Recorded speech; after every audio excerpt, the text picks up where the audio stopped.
Hello students, आज अपने इस वीडियो में क्लास 12th का जो सब्जेक्ट है कृषि जीव विज्ञान, इसका जो 5वां लेसन है पादप रोग विज्ञान, इसका आज अपने पार्ट नंबर करेंगे 3rd। ठीक है, तो इसमें आज अपना जो पहला टॉपिक होगा आज का वो होगा जीवाणु।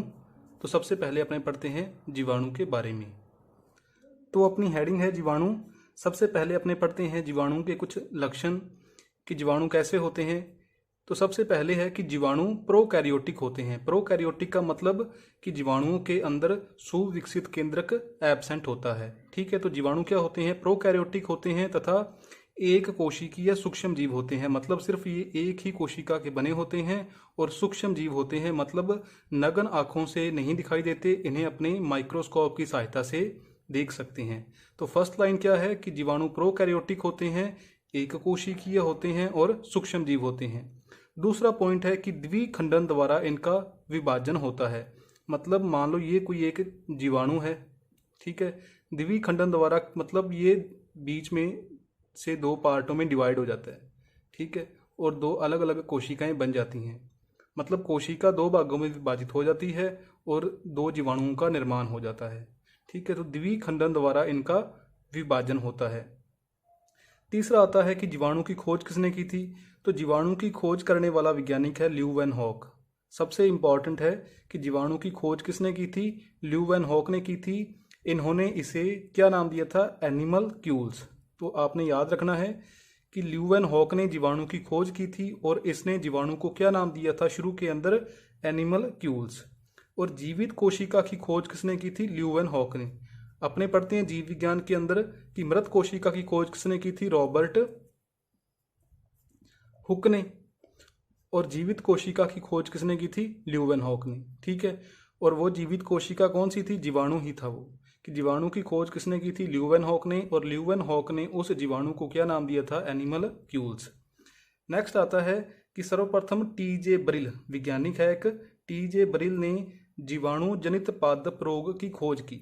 ठीक है, कि मतलब पादपों के अंदर पहला ऐसा रोग खोजा जो जीवाणु के कारण हुआ था। और उस रोग का क्या नाम था? नाशपाती के दंग्ध अंगमारी रोग। मतलब नाशपाती के पौधे में एक रोग हुआ था जीवाणु के कारण और उसे अपने क्या बोलते हैं? नाशपाती के दंग्ध अंगमारी रोग की खोज किसने की थी? टीजे ब्रिल ने। और ये जो आपने याद रखना है कि जो नाशपाती का दंग्ध अंगमारी रोग है ये किसके कारण होता है? जीवाणु के कारण होता है। और इसकी खोज किसने की थी? टीजे ब्रिल ने। यह रोग इरवीनिया अमाइलोवोरा नामक जीवाणु से उत्पन्न होता है। तो आपसे एग्जाम में ये पूछा जा सकता है कि जीवाणु जनित पादप रोग का नाम लिखिए।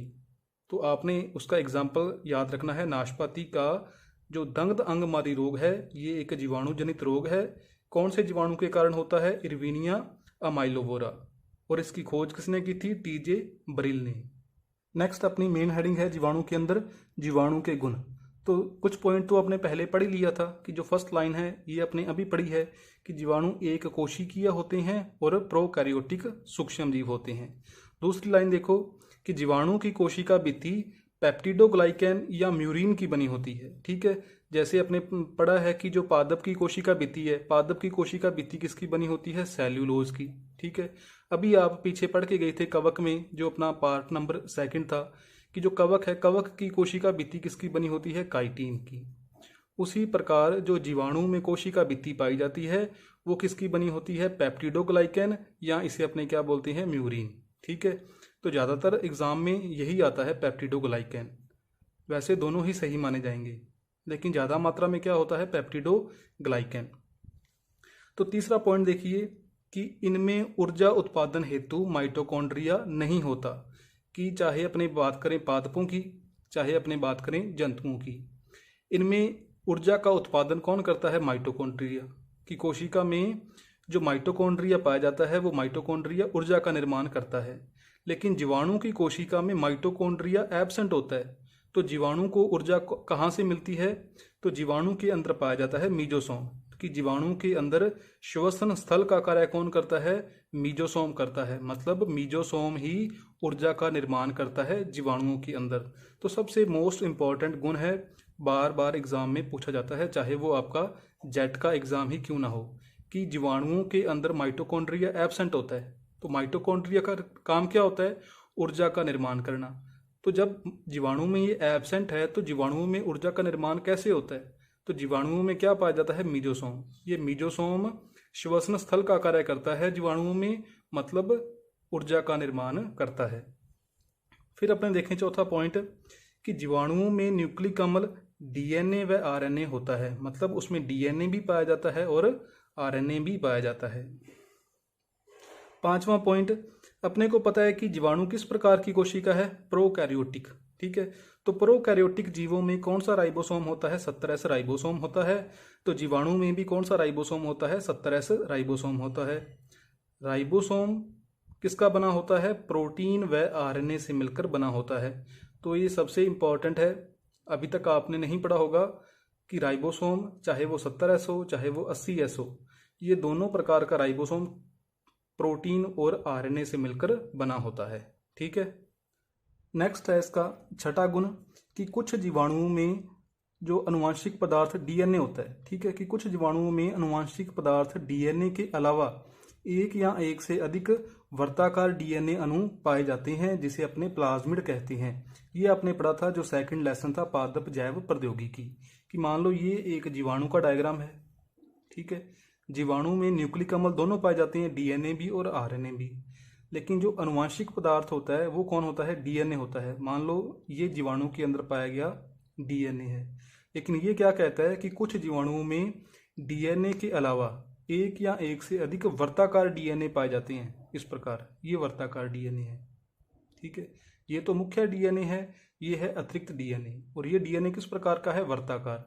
और इस वर्ताकार डीएनए को अपने क्या कहते हैं? प्लाज्मिड कहते हैं। ठीक है, नेक्स्ट पॉइंट देखिए कि ज्यादातर ग्राम नेगेटिव जीवाणु, कि जीवाणु दो प्रकार के होते हैं, आगे आप पढ़ोगे, एक तो ग्राम नेगेटिव और दूसरे ग्राम पॉजिटिव।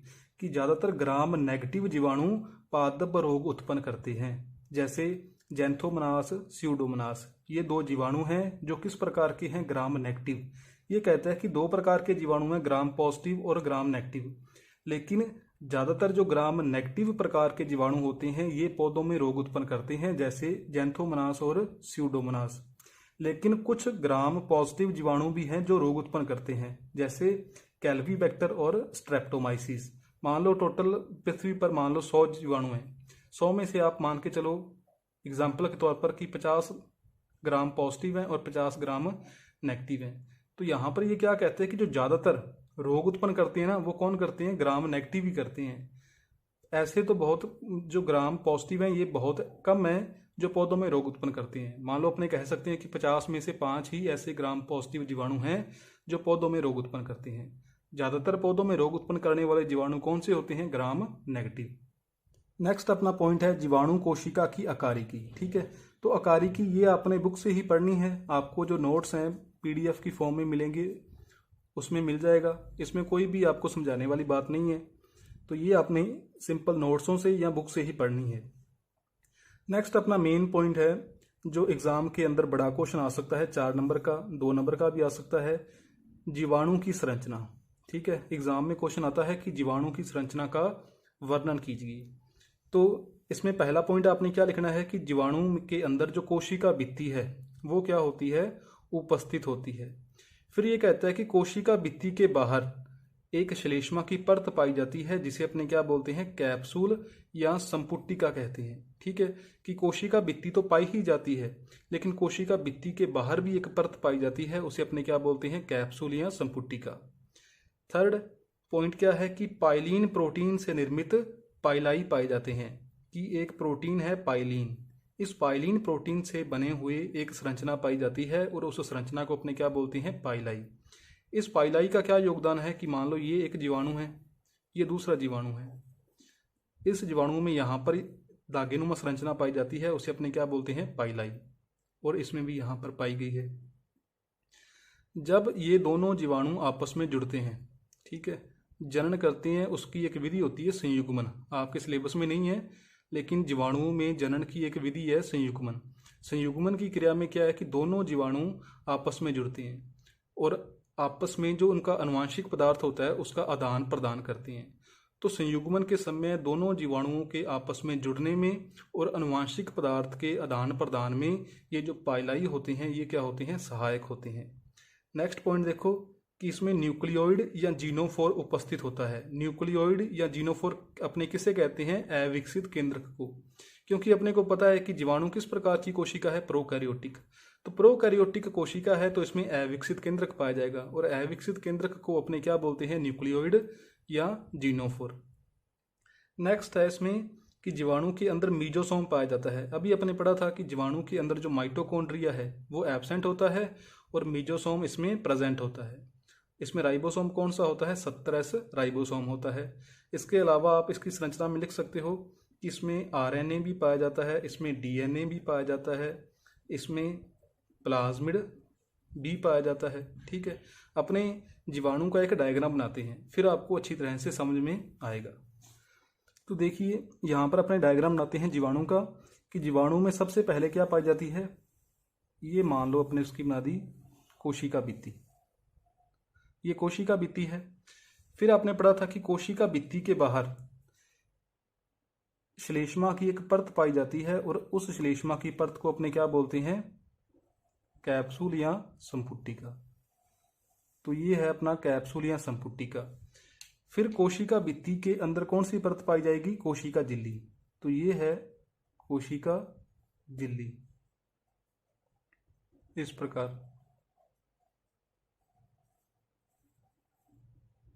ठीक है, ये कोशिका झिल्ली होगी। कोशिका झिल्ली के बाद यदि अपने देखें कि जीवाणु में एक क्या पाया जाता है, एक फ्लैजेला पाया जाता है जो उसके गमन में सहायक होता है। अभी अपने इन सभी के नाम लिखेंगे। ये संरचना क्या है, फ्लैजेला। फिर आपने पढ़ा था कि जीवाणु में पाइलीन प्रोटीन से निर्मित एक संरचना पाई जाती है जिसे अपने क्या बोलते हैं, पाइलाई बोलते हैं। ये धागेनुमा संरचना पाइलाई। ठीक है, फिर देखो नेक्स्ट कि जीवाणु में मीजोसोम तो एब्सेंट होता है, लेकिन मीजोसोम की अपने माइटोकॉन्ड्रिया तो इसमें एब्सेंट होता है, लेकिन माइटोकॉन्ड्रिया की जगह पर क्या पाया जाता है, इसमें मीजोसोम पाया जाता है। इस प्रकार ये क्या है, मीजोसोम है जो इसको ऊर्जा प्रदान करता है। ठीक है, फिर अपने को पता है कि जीवाणु के अंदर अविकसित केंद्रक होता है, तो इस प्रकार आपने बना सकते हैं अविकसित केंद्रक, जिसे अपने न्यूक्लियोइड या जीनोफोर बोला था। ठीक है, कि ये अविकसित अपना केंद्रक है। ठीक है, फिर अपने देखो नेक्स्ट अपने इसमें क्या बनाना है कि अविकसित अपने केंद्रक भी बना दिया। नेक्स्ट अपने पता है कि इसमें कोशिका द्रव्य इसमें उपस्थित होता है, तो ये अपना हो गया कोशिका द्रव्य। ये बिंदु किसको शो कर रहे हैं, कोशिका द्रव्य को। इसमें एक कणिकाएं पाई जाती हैं इस प्रकार। इन कणिकाओं में भोजन संचित रहता है, कणिकाएं पाई जाती हैं। और इसमें क्या पाया जाता है, देखो, और इसमें पाया जाता है, यहाँ पर अपने बना सकते हैं आरएनए। ये क्या है, आरएनए। और इसमें पाया जाता है अतिरिक्त गुणसूत्र, और उस अतिरिक्त गुणसूत्र को अपने क्या बोलते हैं, प्लाज्मिड। ठीक है, अब अपने एक एक करके इन सभी के नाम लिखते हैं कि देखो ये तो थी अपनी कोशिका भित्ति, कोशिका भित्ति। कोशिका भित्ति के बाहर एक परत पाई जाती है, उसे अपने क्या बोलते हैं, कैप्सूल या संपुटिका। कोशिका भित्ति के अंदर कौन सी परत पाई गई थी, कोशिका झिल्ली। ये कोशिका झिल्ली किसकी बनी होती है, कोशिका झिल्ली ये किसकी बनी होती है, लिपिड और प्रोटीन की। कोशिका भित्ति किसकी बनी थी, पेप्टिडोग्लाइकैन की। कैप्सूल किसका बना होता है, श्लेष्मा का। कोशिका झिल्ली किसकी बनी होती है, लिपिड और प्रोटीन की। फिर अपना आरएनए इसमें आ गया था। ये क्या है, प्लाज्मिड, प्लाज्मिड। ठीक है, ये बिंदु से क्या अपने दर्शाए हैं यहाँ पर, इसका जीवाणु का कोशिका द्रव्य। ये है जीवाणु का कोशिका द्रव्य। इसके बाद ये क्या है, कणिका, जिसमें जीवाणु का भोजन संचित रहता है। ये दागिनुमा संरचना क्या है, फ्लैजेला, जिसके द्वारा जो जीवाणु है वो गमन करता है, फ्लैजेला। ये संरचना क्या है, पाइलाई, जो प्रोटीन से बनी है, पाइलीन प्रोटीन से बनी है। ये संरचना क्या है, मीजोसोम, मीजोसोम। तो इस प्रकार ये अपना एक जीवाणु का डायग्राम है। जो आपने पेपर में आ गया तो पेपर में आपने इस प्रकार बनाना है। ठीक है, तो यदि आपको डायग्राम नहीं बनाना आता तो इस वीडियो को आप बैक करके देख सकते हो कि मैंने कैसे कैसे इस डायग्राम को बनाया है, वो सभी स्टेप आपने इसमें लिखने हैं। और लास्ट में ये अपना नाम रह गया, ये क्या है, जीनोफोर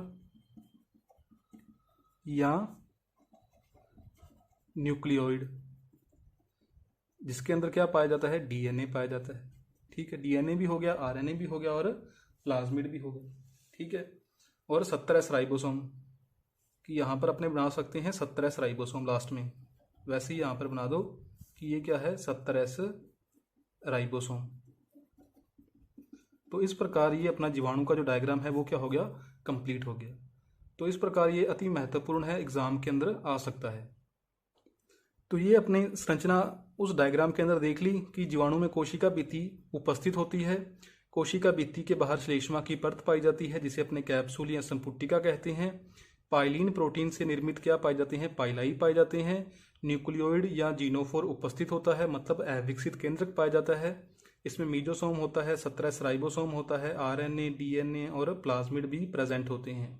और कोशिका झिल्ली पाई जाती है जो लिपिड और प्रोटीन से बनी होती है, लिपिड और प्रोटीन से बनी होती है।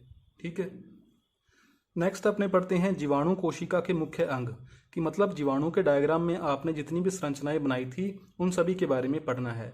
सबसे पहले अपने पढ़ते हैं कशाबिका के बारे में। ठीक है, कि कशाबिका क्या, इसका काम क्या होता है जीवाणु के अंदर, कि जब जीवाणु गति करते हैं, मतलब जब जीवाणु एक जगह से दूसरी जगह पर जाते हैं, तो जब जीवाणु गमन करते हैं तो गमन में कशाबिका सहायक होती है।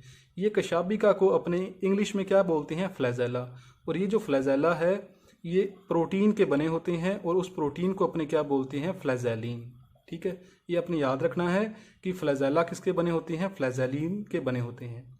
फिर कशाबिका की उपस्थिति के आधार पर जीवाणुओं को अपने कई भागों में बांट सकते हैं कि एकल कशाबिक जीवाणु कौन से होते हैं, कि ऐसा जीवाणु जिसमें सिर्फ एक ही कशाबिका पाई जाती है।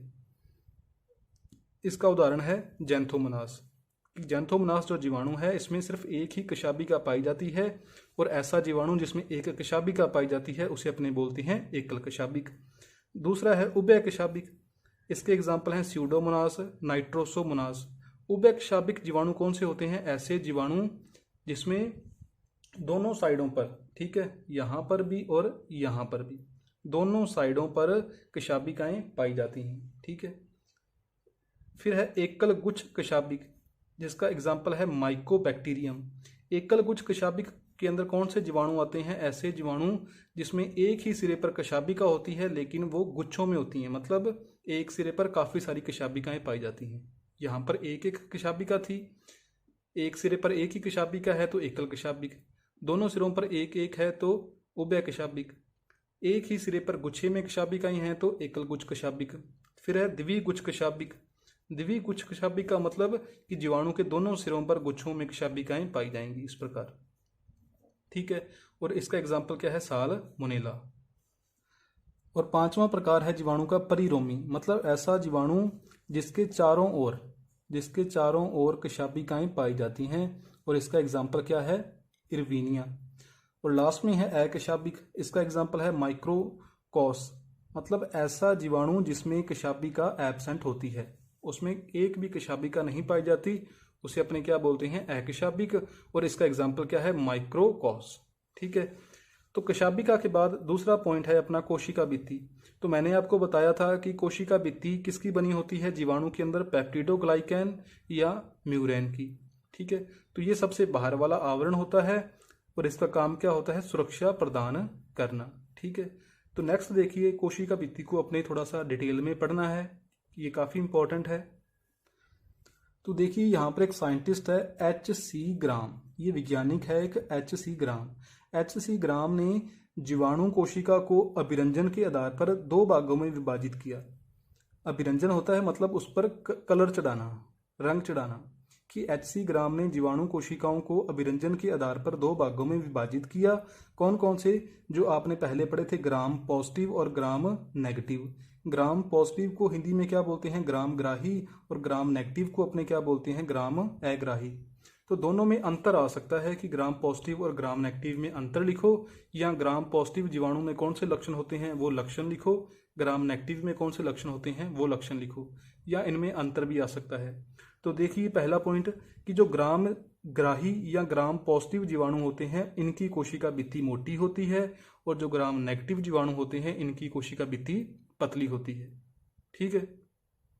दूसरा पॉइंट देखो कि जो ग्राम पॉजिटिव जीवाणु होते हैं इसकी कोशिका भित्ति एक स्तरीय होती है, और जो ग्राम नेगेटिव जीवाणु होते हैं इसकी कोशिका भित्ति द्विस्तरीय होती है, दो स्तरों से मिलकर बनी होती है। तीसरा अंतर देखो कि कोशिका भित्ति में पेप्टिडोग्लाइकैन या म्यूरिन अधिक मात्रा में पाया जाता है। कि कोशिका भित्ति किसकी बनी होती है, पेप्टिडोग्लाइकैन या म्यूरिन की। तो जो ग्राम पॉजिटिव जीवाणु होते हैं इनकी कोशिका भित्ति में पेप्टिडोग्लाइकैन अधिक मात्रा में पाया जाता है, जबकि जो ग्राम नेगेटिव जीवाणु हैं इनकी कोशिका भित्ति में ग्राम जो पेप्टिडोग्लाइकैन और म्यूरिन है वो कम मात्रा में पाया जाता है। और नेक्स्ट है टिकोइक अम्ल की जो ग्राम पॉजिटिव जीवाणु हैं उनमें टिकोइक अम्ल उपस्थित होता है, और ग्राम नेगेटिव जीवाणु की कोशिका भित्ति में टिकोइक अम्ल अनुपस्थित होता है।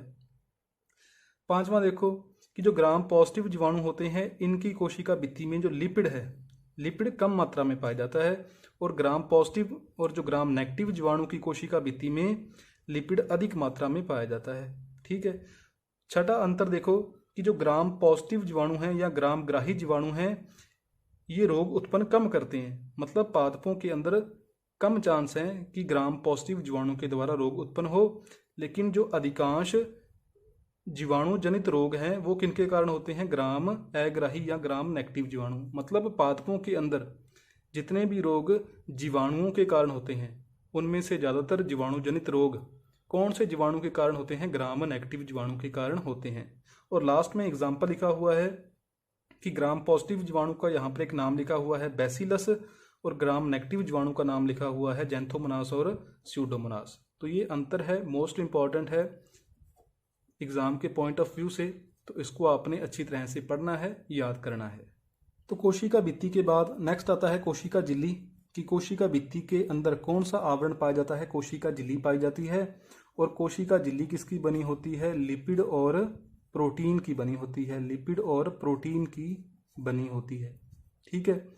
और इस कोशिका झिल्ली के अंदर क्या उपस्थित होता है, कोशिका द्रव्य। कोशिका द्रव्य कि जीवाणु में सबसे बाहर कौन सा आवरण था, कोशिका भित्ति। कोशिका भित्ति के अंदर पाई जाती है कोशिका झिल्ली। कोशिका झिल्ली किसकी बनी होती है, लिपिड और प्रोटीन की। और इस कोशिका झिल्ली के अंदर क्या उपस्थित होता है, कोशिका द्रव्य। नेक्स्ट देखो आता है कनिका। कनिका क्या होती है कि जीवाणु के अंदर दानेदार संरचनाएं पाई जाती हैं। कैसी, दानेदार संरचनाएं पाई जाती हैं, और उसे अपने क्या बोलते हैं, कनिकाएं।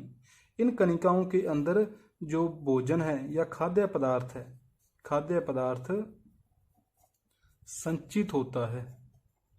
ठीक है, इतना ही याद रखना है कि जीवाणु के कोशिका द्रव्य में दानेदार संरचनाएं पाई जाती हैं, उसे अपने बोलते हैं कनिकाएं। इन कनिकाओं के अंदर खाद्य पदार्थ संचित होता है। देखो न्यूक्लिक अम्ल की जीवाणु में दोनों ही प्रकार के न्यूक्लिक अम्ल पाए जाते हैं, डीएनए भी और आरएनए भी।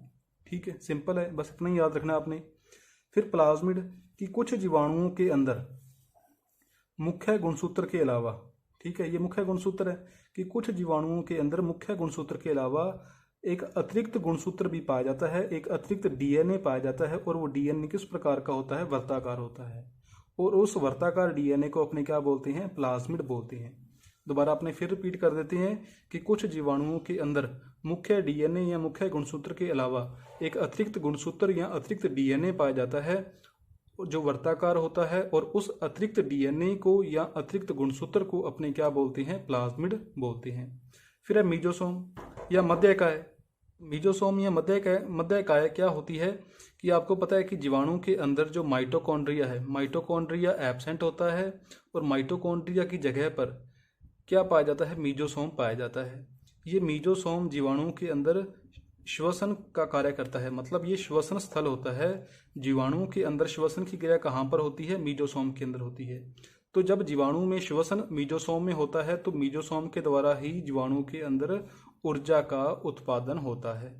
ठीक है, कि मीजोसोम क्या होते हैं कि जीवाणु में माइटोकॉन्ड्रिया एब्सेंट होता है, माइटोकॉन्ड्रिया की जगह पर श्वसन स्थल का कार्य मीजोसोम करता है जीवाणु में। तो जब जीवाणु में श्वसन कहाँ पर होता है, मीजोसोम में होता है, तो मीजोसोम ही जीवाणु के अंदर ऊर्जा का उत्पादन करता है।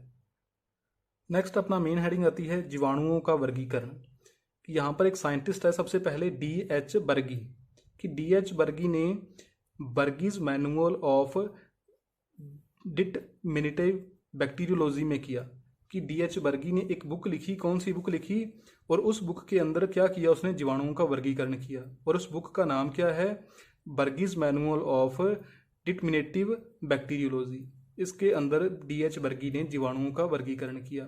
लेकिन बाद में ये जो मैनुअल था, इस मैनुअल का नाम बदलकर क्या रख दिया, बर्गीज मैनुअल ऑफ सिस्टमैटिक बैक्टीरियोलॉजी। ठीक है, तो ये ज़्यादा इंपॉर्टेंट नहीं है, सिर्फ आपने वैज्ञानिक रखना है, वैज्ञानिक का नाम याद रखना है कि किस वैज्ञानिक ने जीवाणुओं का वर्गीकरण किया था। कि D.H. बर्गी ने जीवाणुओं का वर्गीकरण किया था। नेक्स्ट देखो, रोग उत्पन्न करने वाले जीवाणु, कि जैसे जैंथोमोनास है, स्यूडोमोनास, इर्विनिया, स्ट्रेप्टोमाइसिस, एग्रोबैक्टीरियम, कैल्वीबैक्टर, ये वे जीवाणु हैं जो पादपों के अंदर रोग उत्पन्न करते हैं। लेकिन कुछ लाभदायक जीवाणु भी हैं, जैसे राइजोबियम है और एग्रोबैक्टीरियम है।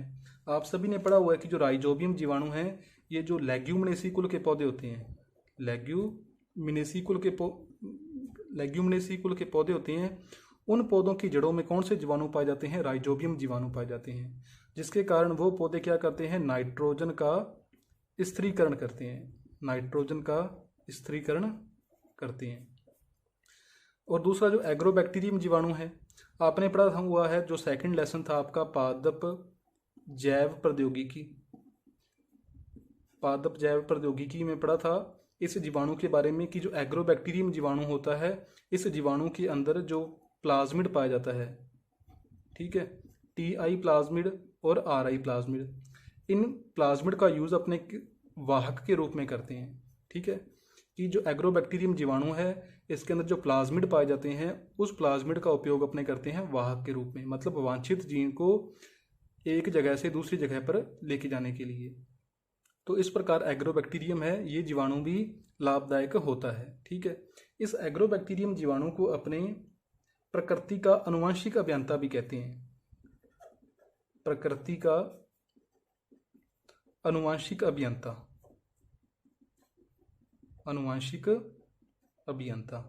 तो ये अपने याद रखना है कि यदि आपसे क्वेश्चन में पूछ ले कि प्रकृति का अनुवांशिक अभियंता किसे कहते हैं, तो किसे कहते हैं, अपने एग्रोबैक्टीरियम को।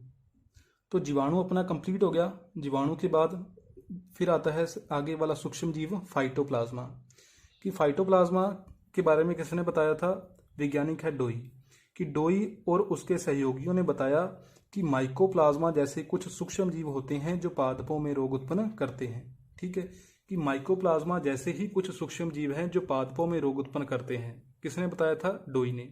इन सूक्ष्म जीवों को उसने क्या नाम दे दिया, माइकोप्लाज्मा सदस्य जीव। ठीक है, कि उसको फाइटोप्लाज्मा नाम नहीं दिया। कि डोई ने बताया कि कुछ ऐसे सूक्ष्म जीव हैं जो माइकोप्लाज्मा जैसे ही हैं लेकिन पादपों में रोग उत्पन्न करते हैं, और उसने उन सूक्ष्म जीवों को क्या नाम दे दिया, माइकोप्लाज्मा सदस्य जीव, मतलब माइकोप्लाज्मा जैसे जीव, जिसे अपने इंग्लिश में कहते हैं माइकोप्लाज्मा लाइक ऑर्गेनिजम्स, MLO। लेकिन बाद में अकुंडलित माइकोप्लाज्मा लाइक ऑर्गेनिज्म को या माइकोप्लाज्मा सदस्य जीव को क्या नाम दे दिया, फाइटोप्लाज्मा नाम दे दिया। कि बाद में अकुंडलित माइकोप्लाज्मा सदस्य जीव को क्या नाम दे दिया, फाइटोप्लाज्मा नाम दे दिया गया। पौधों के फ्लोएम में रहने वाले कोश जो भित्ति रहित एक कोशिकीय अकुंडलित प्रोकैरियोटिक सूक्ष्म जीवों को अपने क्या बोलते हैं, फाइटोप्लाज्मा कहते हैं। परिभाषा है कि फाइटोप्लाज्मा किसे कहते हैं, कि फाइटोप्लाज्मा उन्हें कहते हैं जो पौधों के फ्लोएम में पाए जाते हैं, उनमें कोशिका भित्ति नहीं पाई जाती, वो एक कोशिकीय होते हैं, वे एक अकुंडलित होते हैं और प्रोकैरियोटिक होते हैं। ऐसे सूक्ष्म जीवों को अपने क्या बोलते हैं, फाइटोप्लाज्मा बोलते हैं। ये कहाँ पर प्रेजेंट होते हैं, पौधों में फ्लोएम भाग में पाए जाते हैं। इनमें कोशिका भित्ति नहीं पाई जाती, ये एक कोशिकीय होते हैं और अकुंडलित होते हैं, और किस प्रकार के होते हैं, प्रोकैरियोटिक होते हैं। ठीक है, अपने यहाँ पर फाइटोप्लाज्मा का डायग्राम बनाते हैं। ठीक है, कि फाइटोप्लाज्मा के अंदर कोशिका भित्ति एब्सेंट होती है, लेकिन फाइटोप्लाज्मा में जो कोशिका झिल्ली पाई जाती है वो 3 स्तरों की बनी होती है। ये एक स्तर हो गया, ये दूसरा स्तर ठीक है। और ये तीसरा स्तर। ये मोस्ट इंपॉर्टेंट है इसका डायग्राम भी, कि फाइटोप्लाज्मा में कोशिका भित्ति तो एब्सेंट है, लेकिन जो इसके अंदर कोशिका झिल्ली पाई जाती है वो 3 स्तरों की बनी होती है। ठीक है। फिर इसमें क्या पाया जाता है, आरएनए। इस प्रकार आरएनए पाया जाता है। ये क्या है, आरएनए। और ये क्या है, त्रिस्तरीय कोशिका झिल्ली। त्रिस्तरीय कोशिका झिल्ली। फिर नेक्स्ट देखो, ये प्रोकैरियोटिक है। ठीक है। ये किस प्रकार का है, प्रोकैरियोटिक है। तो इसमें क्या पाया जाएगा, न्यूक्लियोइड या जीनोफोर, मतलब अविकसित केंद्रक। ठीक है। तो इस प्रकार इसे अपने क्या बोलते हैं, इसका डीएनए। ठीक है। ये आरएनए भी हो गया इसका, ये त्रिस्तरीय कोशिका झिल्ली भी होगी, ये इसका डीएनए हो गया। और लास्ट में अपने इस बनाना है इसका राइबोसोम, कि ये प्रोकैरियोटिक होता है तो इसमें कौन सा राइबोसोम होता है, 70S राइबोसोम। ये सिंपल सा डायग्राम है, बस इतना ही डायग्राम है फाइटोप्लाज्मा का, और एक बार अर्धवार्षिक परीक्षा में पूछा गया था। ठीक है। और पूछा क्या गया था कि सिर्फ फाइटोप्लाज्मा का डायग्राम बनाओ, कि बाहर की ओर 3 लाइनें खींचनी है इस प्रकार, और उसे अपने क्या नाम देना है, त्रिस्तरीय कोशिका झिल्ली, की ये 3 स्तरों की बनी होती है। इसमें कोशिका भित्ति तो एब्सेंट होती है, तो उसे बनाने की कोई ज़रूरत नहीं है। फिर इसमें आरएनए पाया जाता है इस प्रकार, प्रोकैरियोटिक है तो 17S राइबोसोम है, और अर्धविकसित क्या पाया जाता है, केंद्रक, और उसके अंदर क्या होता है, इसका डीएनए। ठीक है। तो ये हो गया इसका डायग्राम। नेक्स्ट देखिए, पॉइंट क्या है कि फाइटोप्लाज्मा अत्यधिक बहुरूपी होते हैं, मतलब कोई इनका एक रूप नहीं होता, क्योंकि इनमें कोशिका भित्ति तो पाई नहीं जाती। कोशिका भित्ति क्या करती है, कोशिका का आकार का निर्धारण करती है। ठीक है। तो इनमें कोशिका भित्ति पाई नहीं जाती, इसीलिए इनका कोई विशेष रूप नहीं होता, ये अपना रूप चेंज करते रहते हैं। ये क्या होते हैं, बहुरूपी होते हैं। यह 3 स्तरों वाली कोशिका झिल्ली से घिरा रहता है। जैसे अपने अभी पढ़ा था कि कोशिका झिल्ली कितने स्तरों की बनी होती है, 3 स्तरों की बनी होती है। फिर अपने देखा था कि इसमें डीएनए पाया गया था, डबल स्ट्रैंड डीएनए पाया गया था, आरएनए भी था, और 17S राइबोसोम भी था। नेक्स्ट पॉइंट है कि इसकी वृद्धि के लिए स्टिरोल आवश्यक होता है। एक केमिकल है स्टिरोल, की फाइटोप्लाज्मा की वृद्धि के लिए स्टिरोल आवश्यक होता है। इसकी वृद्धि पर टेट्रासाइक्लिन नामक प्रतिजैविक का प्रभाव पड़ता है। ये क्या है, टेट्रासाइक्लिन एक प्रतिजैविक या एंटीबायोटिक है। यदि अपने इसका छिड़काव करेंगे तो जो फाइटोप्लाज्मा है इसकी वृद्धि रुक जाती है। ठीक है। तो फाइटोप्लाज्मा की वृद्धि पर टेट्रासाइक्लिन नाम का जो प्रतिजैविक है या एंटीबायोटिक है उसका प्रभाव पड़ता है। फाइटोप्लाज्मा की वृद्धि पर पेनिसिलिन का कोई भी प्रभाव नहीं पड़ता। पेनिसिलिन भी क्या है, एक प्रतिजैविक है, एक एंटीबायोटिक है, लेकिन पेनिसिलिन का फाइटोप्लाज्मा की वृद्धि पर कोई भी प्रभाव नहीं पड़ता। फाइटोप्लाज्मा की वृद्धि पर प्रभाव किसका पड़ता है, टेट्रासाइक्लिन का। और फाइटोप्लाज्मा की वृद्धि के लिए कौन सा केमिकल आवश्यक है, स्टिरोल। ठीक है। नेक्स्ट अपने पढ़ते हैं कि फाइटोप्लाज्मा अविकल्पी परजीवी होते हैं। ठीक है। किस प्रकार के होते हैं, अविकल्पी परजीवी होते हैं। इसको कृत्रिम माध्यम पर अपने नहीं उगा सकते, मतलब ये अविकल्पी परजीवी होते हैं। ये सिर्फ और सिर्फ प्रपोषी पर ही जीवित रह सकते हैं, इसे अपने किसी भी कृत्रिम माध्यम पर नहीं उगा सकते। फाइटोप्लाज्मा से होने वाले प्रमुख रोगों में बैंगन का छोटी पत्ती रोग है, तिल का फाइलोडी रोग है, गन्ने का घासी पर्रो रोग है। इसमें ये ज़्यादा इंपॉर्टेंट है, ये ज़्यादा पूछा जाता है कि तिल का फाइलोडी रोग किसके कारण होता है, तो किसके कारण होता है, फाइटोप्लाज्मा के कारण होता है। ठीक है। नेक्स्ट अपने पढ़ते हैं आद्य जीवाणु या आर्की बैक्टीरिया। पहले अपने पढ़ा था जीवाणु के बारे में, फिर अपने पढ़ा था फाइटोप्लाज्मा के बारे में, अब अपने पढ़ रहे हैं आद्य जीवाणु या आर्की बैक्टीरिया। कि आद्य जीवाणु भी एक प्रकार के जीवाणु ही होते हैं, लेकिन ये जीवाणु कहाँ पर पाए जाते हैं, कि आद्य जीवाणु अत्यधिक कठिन आवासों, जैसे अत्यधिक लवणीय क्षेत्रों में, गर्म झरनों में, अम्लीय क्षेत्रों में या अवायवीय वातावरण में पाए जाते हैं। ठीक है। मतलब जहाँ पर रहना बहुत मुश्किल होता है, जहाँ पर लवण अधिक मात्रा में होंगे या पानी बहुत गर्म होगा, गर्म झरनों में, अम्लीय क्षेत्रों में या अवायवीय वातावरण में, मतलब यहाँ पर ऑक्सीजन एब्सेंट होती है। ऐसी जगहों पर जहाँ पर रहना मुश्किल होता है, कठिन आवास होता है, वहाँ पर जो बैक्टीरिया पाए जाते हैं उन्हें अपने क्या बोलते हैं, आद्य जीवाणु या आर्की बैक्टीरिया। नेक्स्ट अपने पढ़ते हैं साइनोबैक्टीरिया के बारे में। इस साइनोबैक्टीरिया को अपने क्या बोलते हैं, नील हरित शैवाल भी बोलते हैं। ठीक है। नील हरित शैवाल, जिसे अपने इंग्लिश में बोलते हैं BGA, मतलब ब्लू ग्रीन एल्गी। ब्लू का मतलब नीला, ग्रीन का मतलब हरा और ए का मतलब एल्गी मतलब शैवाल। ये साइनोबैक्टीरिया को अपने नील हरित शैवाल भी कहते हैं। ये क्या होते हैं? ये एक कोशिकीय प्रकाश संश्लेषी सूक्ष्म जीव होते हैं, क्योंकि जो शैवाल हैं वो प्रकाश संश्लेषण कर सकते हैं। तो जो साइनोबैक्टीरिया हैं इसे अपने नील हरित शैवाल कहते हैं। ये एक कोशिकीय होते हैं, लेकिन ये प्रकाश संश्लेषण कर सकते हैं। इनमें क्लोरोफिल ए वर्णक पाया जाता है। क्लोरोफिल ए के अलावा इसमें जो फाइकोसाइनिन वर्णक है ये भी प्रेजेंट होता है। ठीक है। जो अधिकांश साइनोबैक्टीरिया हैं ये नाइट्रोजन स्थिरीकरण करके भूमि की उर्वर क्षमता को बढ़ाते हैं। ठीक है, कि साइनोबैक्टीरिया का क्या काम होता है कि ये नाइट्रोजन का स्थिरीकरण करते हैं और भूमि की उर्वर क्षमता को बढ़ाते हैं। साइनोबैक्टीरिया या नीलहरित शैवाल के यहाँ पर उदाहरण लिखे हुए हैं एनाबीना और नॉस्टॉक। ठीक है। तो नेक्स्ट आता है अपना जीवाणु, कि जीवाणु क्या है? अति सूक्ष्मदर्शी। ठीक है, कि ये जीवाणु से भी आकार में छोटे होते हैं। जीवाणु सूक्ष्मदर्शी थे, ये क्या है? अति सूक्ष्मदर्शी। कि विषाणु अति सूक्ष्मदर्शी कण है जो प्रोटीन द्वारा घिरे होते हैं। मतलब जो इनका बाहर वाला आवरण है वो किसका बना होता है? प्रोटीन का बना होता है। इनमें अनुवांशिक पदार्थ या तो डीएनए होता है या आरएनए। मतलब जैसे आपने देखा था कि जीवाणु में तो डीएनए भी प्रेजेंट था और आरएनए भी प्रेजेंट था, दोनों पाए गए थे, डीएनए भी और आरएनए भी। लेकिन विषाणुओं में क्या होता है? विषाणु में अनुवांशिक पदार्थ एक ही पाया जाता है, या तो डीएनए पाया जाएगा या आरएनए पाया जाएगा। पादप विषाणु विज्ञान का जनक अपने किसे बोलते हैं? बेंजरिक को बोलते हैं, जिसे कुछ बुकों में बिंजेरिक भी लिखा होता है। ठीक है, एक ही वैज्ञानिक है, बेंजरिक भी लिख देते हैं, कुछ लिख देते हैं इसे बिंजेरिक। कि पादप विषाणु विज्ञान का जनक कौन है? बेंजरिक या बिंजेरिक। एक वैज्ञानिक है स्टेनले। स्टेनले ने सबसे पहले जो तंबाकू मोजेक विषाणु है, कौन सा? तंबाकू मोजेक वायरस या तंबाकू मोजेक विषाणु।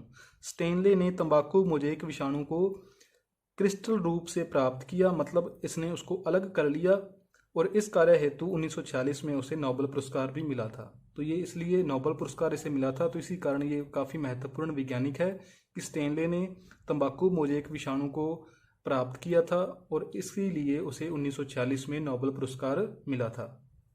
नेक्स्ट है विषाणु के गुण, कि विषाणु क्या होते हैं? विषाणु के परिपक्व कण को, कि परिपक्व विषाणु कण को विरियॉन कहते हैं। ठीक है।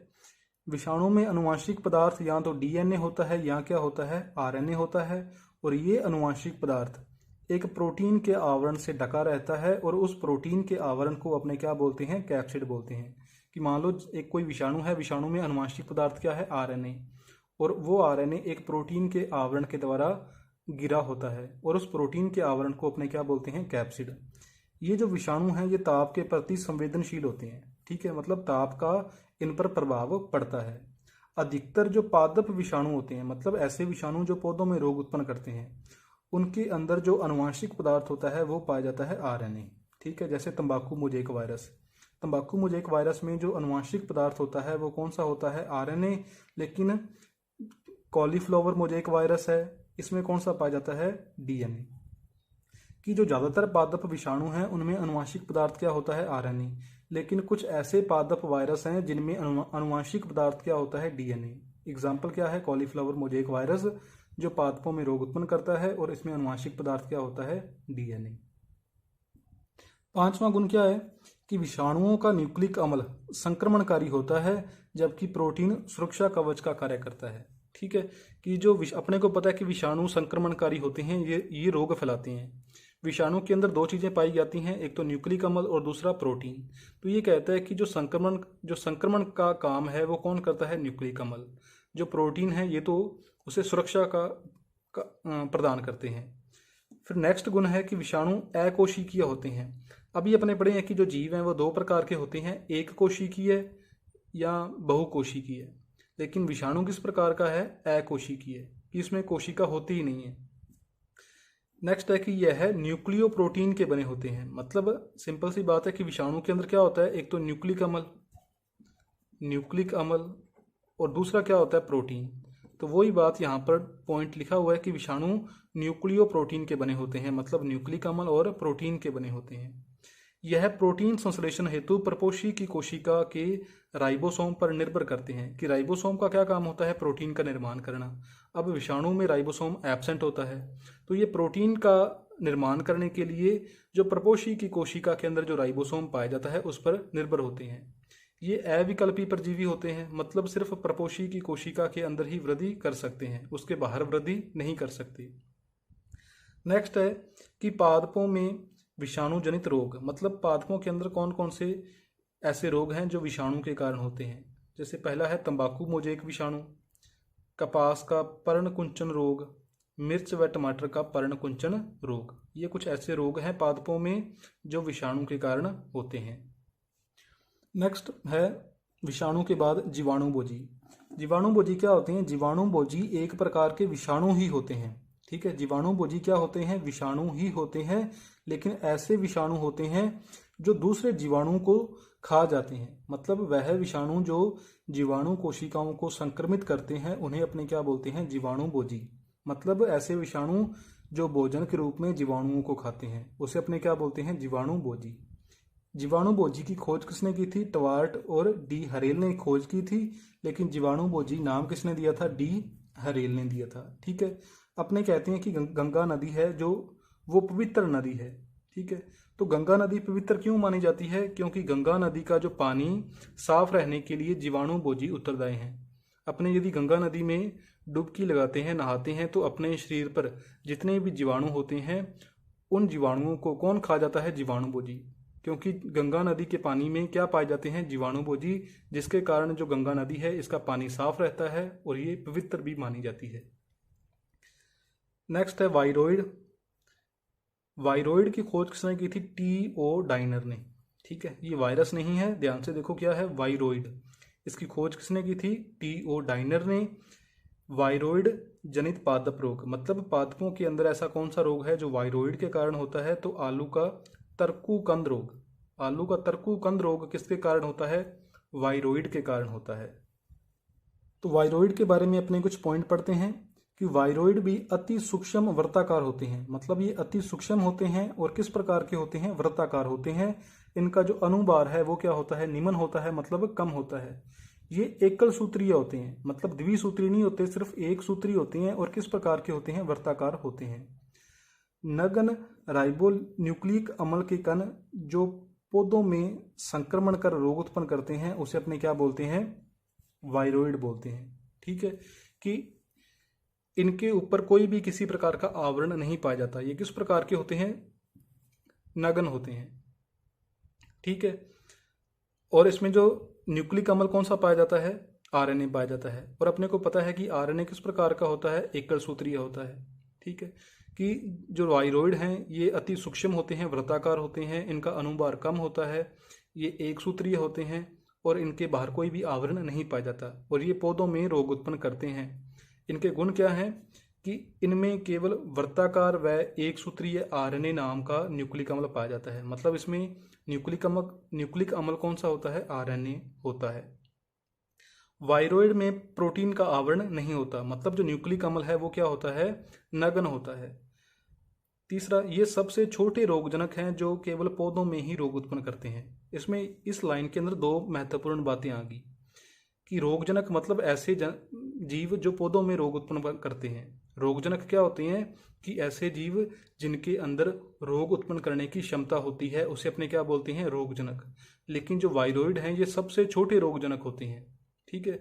और ये सिर्फ पौधों में ही रोग उत्पन्न कर सकते हैं, ये जंतुओं में रोग उत्पन्न नहीं कर सकते।